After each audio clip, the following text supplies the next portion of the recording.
Hi guys, it's சார்வினி. இப்போ இது வந்து 6வது எபிசோட், அதாவது 6th episode of this vlog. அதாவது என்ன vlogனா இந்தியா vlog. நீங்கள் ஒன்று போய் பார்க்கலன்னா நீங்கள் போய் மற்ற எபிசோட்ஸ்லாம் பார்த்துட்டு அப்புறம் இது வந்து பாருங்கள், ஓகேயா?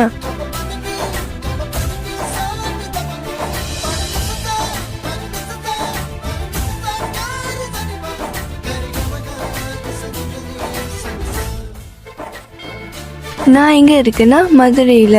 காலையில் ஏஞ்சோன்னே எனக்கு பசிக்கும் தானே. இந்த பிரேக்ஃபாஸ்ட் செட்டில் நீங்கள் பார்த்தீங்கன்னா எல்லாமே இருக்குது. ஆனால் அதில் வந்துட்டு எனக்கு ஒரு விஷயம் பிடிச்சிருந்துச்சு. என்னதுன்னா வடைக்கறி. இந்த வடைக்கறி எப்படி இருந்துச்சுன்னா எனக்கு வந்து வார்த்தையே இல்லை சொல்ல, அந்த மாதிரி இருந்துச்சு. அப்புறம் மதுரை மீனாட்சி அம்மன் கோயில்கிட்ட போனோம். நான் எபிசோட் 4, அதாவது 4வது எபிசோடில் வந்துட்டு நான் மதுரை மீனாட்சி அம்மன் கோயிலுக்கு போயிருந்தேன்னு சொன்னேன். பட் நான் வந்துட்டு வீடியோ எடுக்கல, ஃபோட்டோ எடுக்கல, எதுவுமே எடுக்கவில்லை. ஸோ எப்படியாச்சும் எடுத்துடணும்னு சொல்லிட்டு அங்கே போயிட்டு ஒரு 2-3 ஃபோட்டோ எடுத்தேன். ஸோ எப்படியாச்சும் ஃபோட்டோ எடுத்துடணும்னு சொல்லி போனேன். அது எனக்காக இல்லை, உங்களுக்காக, உங்களுக்கு காட்டணுமே, நீங்கள் பார்ப்பீங்களே, அதுக்காக தான் நான் போனேன்.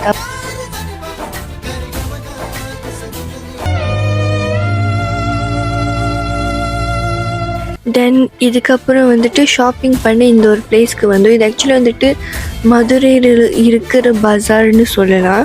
ஆக்சுவலி இங்கே வந்துட்டு மோஸ்ட்லி வந்து நிறையா அந்த சாமிக்கு வைக்கிற பொருட்கள், லைக் பூஜை ஐட்டம்ஸ், ஸோ மெனி திங்ஸ் இருந்துச்சு. பட் நான் மோஸ்ட்லி வந்துட்டு சாமிக்குள்ள ஜாமான் தான் வாங்கணும். பட் இந்த பஜாரில் வந்துட்டு நிறையா ஷாப்ஸ் இருந்துச்சு. ஸோ இன்கேஸ் நீங்கள் நெக்ஸ்ட் டைம் இங்கே மதுரைக்கு வந்தீங்கன்னா நீங்கள் இங்கே வந்து பார்க்கலாம். இதுக்கப்புறம் வந்துட்டு மதுரையில் இருக்கிற சென்னை சில்க்குக்கு போனோம். ஸோ அங்கே வந்துட்டு கொஞ்சம் ஷாப்பிங் பண்ணோம். ஆக்சுவலி வந்துட்டு மதுரைக்கு போனல, அங்கே வந்து சென்னை சில்க்கு போனதானே. அப்போ நான் போகும்போது நான் வீடியோ எடுக்கலை. நான் ஏன் எடுக்கலைன்னா, இப்போ ஷாப்பிங்னு சொல்லியிருட்டேன். ஷாப்பிங்னாலே நம்ம வந்து தலைக்கிளியால் நிற்போம். அந்த மாதிரி போயிட்டு அங்கே போய் நான் கொஞ்சம் சந்திரமுகியாக மாறிட்டேன். அது பார்த்தேன், இது பார்த்தேன், இது பார்த்தேன், அது பார்த்தேன், அந்த மாதிரி. இப்போதைக்கு ஷாப்பிங் சென்னை சில்க்கு தான் வந்திருக்கேன். இன்னும் வேறு இடத்துக்குலாம் போகல. அப்போ நீங்கள் நீ பார்த்துருக்கணும், உண்மையால் முழுசாக மாறி சந்திரமுகியாக இருந்திருக்கும். அப்புறம் ஆல்மோஸ்ட் வந்து நைட் ஆயிடுச்சு. அப்புறம் அங்கேருந்து ஆட்டோ எடுத்து ஹோட்டலுக்கு போகலான்னு நினச்சோம். பட் போகிற வழியில் சாப்பாடு பார்சல் பண்ணிக்கலாம்னு நினச்சேன். அப்போ வந்து இந்த ஆட்டோ அண்ணா இருந்தாங்களா, அவங்ககிட்ட தான் நாங்கள் கேட்டோம், அண்ணா இங்கே ஏதாச்சும் ஒரு நல்ல வெஜ் ரெஸ்டாரண்ட்னா சொல்லுங்கன்னு. அப்புறம் அவர் வந்து ஒரு நல்ல வெஜ் ரெஸ்டாரண்ட் கூட்டிகிட்டு போனார். ஆக்சுவலி நல்லா இருந்துச்சு. நான் என்ன வாங்கினேன்னா paneer butter masala. It's very delicious. நான் சொன்னேன்ல, அந்த ஆட்டோ அண்ணா அவங்க வந்துட்டு அந்த பார்சல் பண்ணுற வரைக்கும் வெயிட் பண்ணிக்கிட்டே இருந்தாங்க.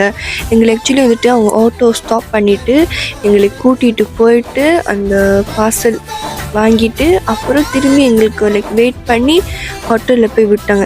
அண்ட் யூனோ சம்திங், அவங்க வந்துட்டு எக்ஸ்ட்ராலாம் சார்ஜ் பண்ணவே இல்லை. ஆக்சுவலி அவங்க வந்து ரொம்ப கைண்டாக இருந்தாங்க. ஆக்சுவலி நம்மளை சுற்றி ஒரு சில நல்லவங்களும் இருக்காங்க.